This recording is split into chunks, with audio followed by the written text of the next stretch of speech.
The story begins with a girl named Mary. As soon as she enters her house and goes to the washroom, she is shocked by what she sees there. A man wearing a raincoat, the kind you wear in the rain, is brutally beating a woman. And at that moment, the man looks at Mary and says, "This is what you like, isn't it?" She shook her head no. She is completely stunned because that man is none other than her friend James, who was supposed to be in jail. She thinks maybe this is just my imagination. She quickly shuts the door and takes her medication. Actually, just a few days ago, Mary was released from jail because she had set her friend James on fire. Then she goes to a new place and interviews for a job at a petrol pump.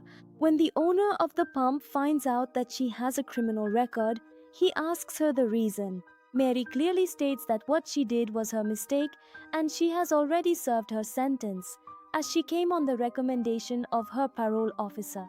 Upon hearing this, the pump owner hires her for the job. Mary gratefully thanks him, as it's not easy for people like her to find a job. Then her friend drops her home and the opening scene is shown to us again. When she takes her medicine and starts to feel a bit normal, her parole officer suddenly appears in front of her. Seeing her nervous, the officer suspects that Mary is hiding something. When he opens the bathroom door, there is nothing there.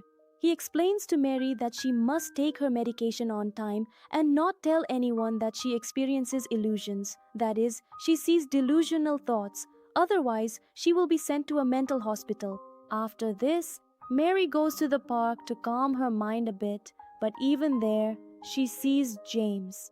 Frightened, she turned around and saw her friend standing there, and when she looked again, James had disappeared. Her good friend tells Mary to come along for a meal together.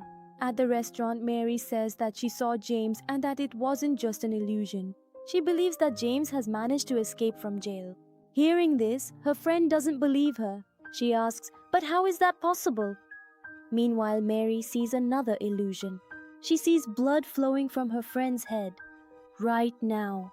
Her friend understands and snaps her fingers in front of Mary's eyes to bring her back to her senses, which works.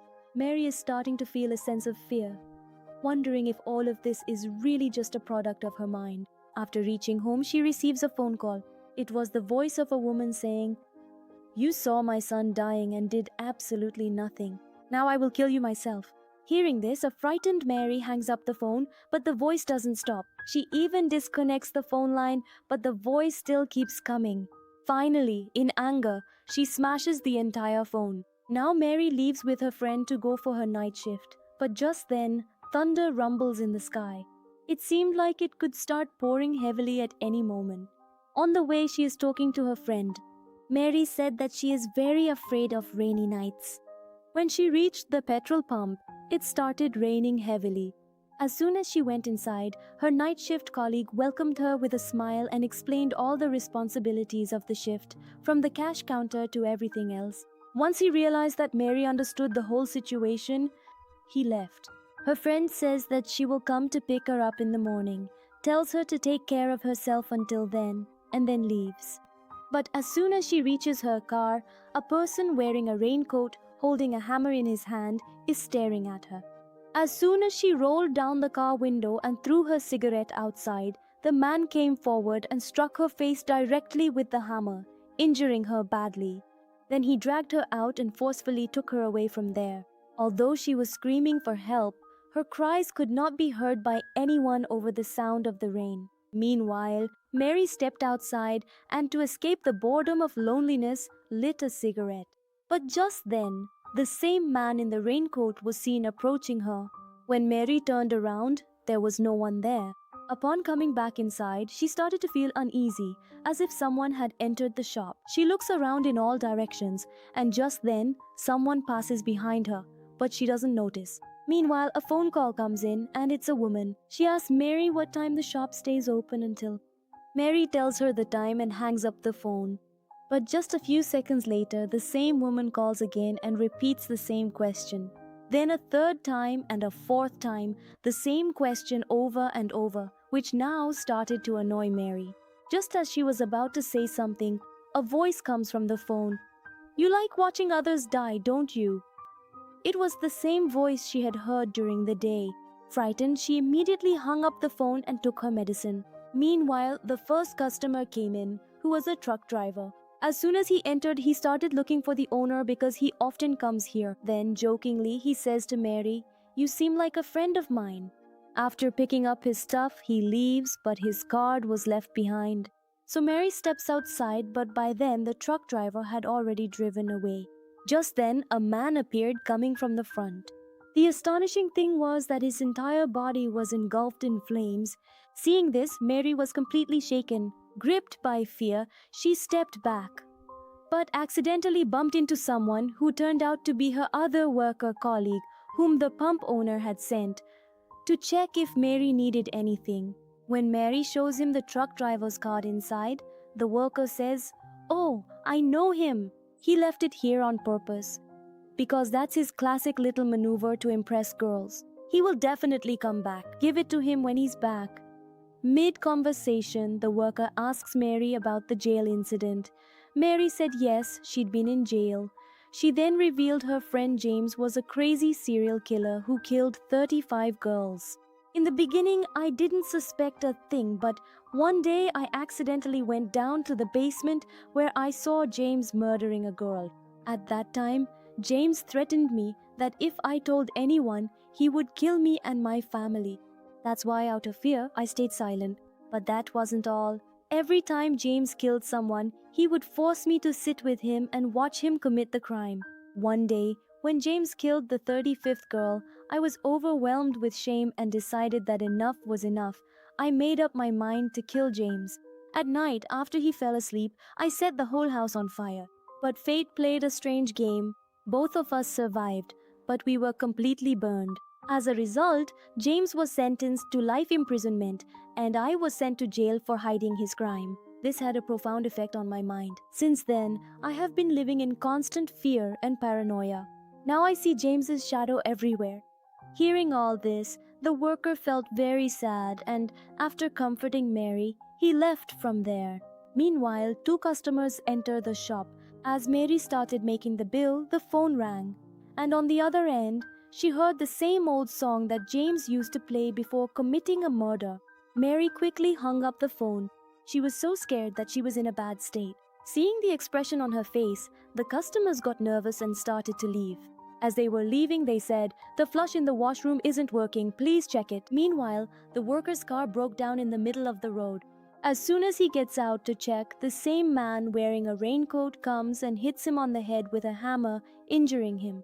Mary goes to the washroom to wash her hands, and as soon as she looks in the mirror, she feels like someone is standing behind her. But when she turns around to look, there's no one there. Mary thinks maybe it's just her imagination again. She sees a card and a bunch of hair in the toilet, which makes her feel sick. But when she looks closely, she realizes the card belongs to her closest friend, the one who had come to drop her off. This shocks Mary completely. She deeply starts to worry about her close friend.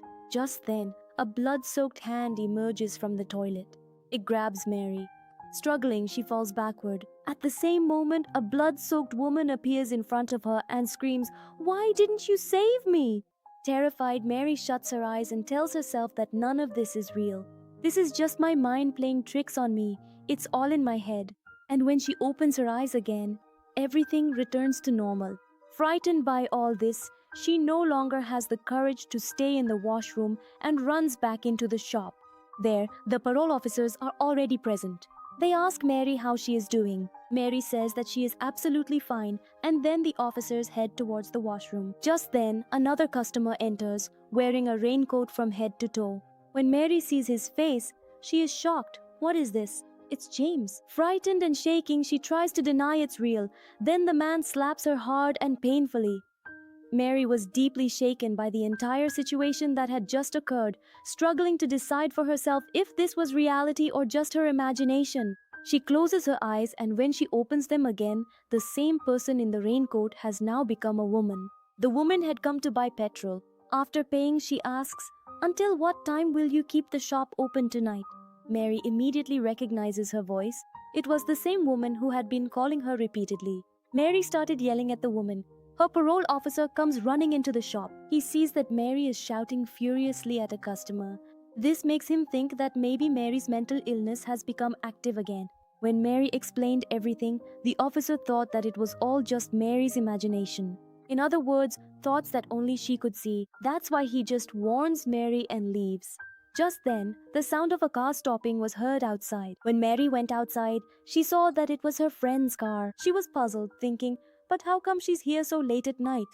As soon as she reached the car, she saw something written on the window. "You like watching all this, don't you?" Seeing this, Mary got so scared that she immediately ran back inside the shop and called the owner, but he didn't answer. Mary left a voice message. "Sir, something very wrong is happening here, but I'm scared to call the police. If all this turns out to be an illusion, I'll end up in jail again." After this, Mary immediately called the worker. But before the call could connect, she glanced outside the shop. The car had suddenly disappeared. At that very moment, an alarm-like sound came from inside the shop. Following the sound, Mary reached the storeroom where she saw that her friend and the worker had been tied to chairs by someone. Seeing this, Mary's fear grew even more. She ran to the counter to call the police. But suddenly, the same woman in the raincoat appeared in front of her, holding a photo of a girl in her hand. She shows the photo to Mary and asks, "Do you recognize this girl?" This was the same girl whom James had killed, and Mary had been present at the time but had done nothing. Now the girl's spirit couldn't find James, but to take revenge, she chose Mary. The woman moves toward her with a knife. Mary ran desperately for her life, but as soon as she reached the door, the woman attacked her, grabbed her, and sat on top of her so she could kill Mary. But just in time, the police officers returned and shot the woman, killing her instantly. Then they tell Mary something alarming. The power has gone out in the jail. Because of this, many prisoners have escaped, and I regret to inform you that James is among them. As soon as Mary hears this, she realizes that seeing James repeatedly wasn't her imagination, it was real. Before they could say anything further, James appeared from behind. He knocked the officer unconscious with a hammer. Then he did the exact same thing to Mary. Both of them were knocked unconscious by the hammer attack. After this, the scene changes to a scene where James had tied both of them to chairs. Then, right in front of Mary, he kills the officer with a hammer and then suffocates his friend to death with a plastic sheet. Now, it was the worker's turn, on whom he pours petrol. But just before he could set him on fire, the sound of a car arriving is heard from outside. It was none other than the truck driver who had earlier deliberately forgotten his card. Then James goes outside to deal with him. Taking advantage of the opportunity, Mary frees herself and the worker, grabs a gun and hides near the door. The truck driver sees blood stains on the ground which frightens him. He calls the police. The police tell him to hide somewhere, not to go outside, and not to go inside either. But the truck driver doesn't listen and enters the shop. James was already following him, and as soon as he turned around, James struck him directly in the neck with a hammer, leaving him in a very bad state. The injured truck driver staggered slowly toward the door. As soon as he opens the door, Mary shoots him. She thinks that she has killed James, but when she goes closer and looks at the face, she realizes that she accidentally killed the truck driver instead. Now, so that Mary doesn't make any more mistakes, the worker takes charge of the gun himself. Both of them feel that it's pointless to just sit and wait for death now. So, they decide to take matters into their own hands. James had found out that they had a weapon. That's why he cut off the building's electricity and started moving around in the dark. The worker no longer had the courage to move forward with Mary. Nor did he want to fire the gun, because there were only 2 bullets left in it. Just then, the sound of police sirens was heard outside, and within moments, the police arrived at the scene. Seeing this, the worker and Mary started moving forward. But just then, James, who was hiding in the dark, suddenly attacked and injured the worker. Out of fear, Mary hid behind a shelf. Now James wanted to catch her quickly. That's why he turned the lights back on. But this worked to Mary's advantage because it gave her a chance to escape. As soon as Mary was sure that James wasn't anywhere nearby, she ran outside. As soon as she got there, a police officer pointed a gun at her and started questioning her. A frightened Mary could only say, "He's coming. We have to get out of here quickly." At first, the police didn't believe her, but when Mary told them his name, they realized the real danger. He put Mary in the car and started the car himself. But just as he tried to call out for help, a bullet suddenly struck him in the head, killing him instantly on the spot. Terrified, Mary scrambled out of the car and, running quickly, reached a nearby old house. There, she picked up a heavy iron shovel so she could use it as a weapon. James also followed her there. Because he couldn't see Mary, he tried to turn back. Just then, Mary attacked him directly with the shovel, but this didn't cause much harm to James. Mary fled from that location and reached a nearby petrol pump where she hid inside the office. Now, seeing the deer head mounted on the wall, she gets an idea and decides to use it as a weapon as well. James also arrives there while chasing her and breaks down the office door. Mary, who was standing directly in front, attacked James with all of her strength using the heavy deer head. Because of the high-speed impact, the sharp antlers pierced right through James's body. After this, Mary picked up the worker's mobile phone and called the police for emergency help. James, who was somehow still alive, endured the agonizing pain and with great difficulty pulled the antlers out of his body and slowly crawled over to Mary. Looking into Mary's eyes, he said just one thing: "I love you very much." Mary thought he was dead, so she breathed a deep sigh of relief. Now, since she was also injured and physically exhausted, she lost consciousness right there. When she woke up in the morning, she saw that James was not there.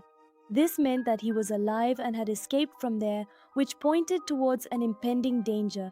When Mary went outside, she saw bloodstains on the ground, the worker's dead body lying there, and the police car's lights still flashing. Seeing all this, she was convinced that everything that happened was not a dream or an illusion, but reality. After this, we see a time jump of a few months. Now, in a new city, she works at a salon. One night, while she was cleaning the mirror, she suddenly saw James's shadow in the reflection. This meant that he had returned, and until Mary completely destroyed him, he was not going to leave her alone. And with this, the complete story of the film comes to an end.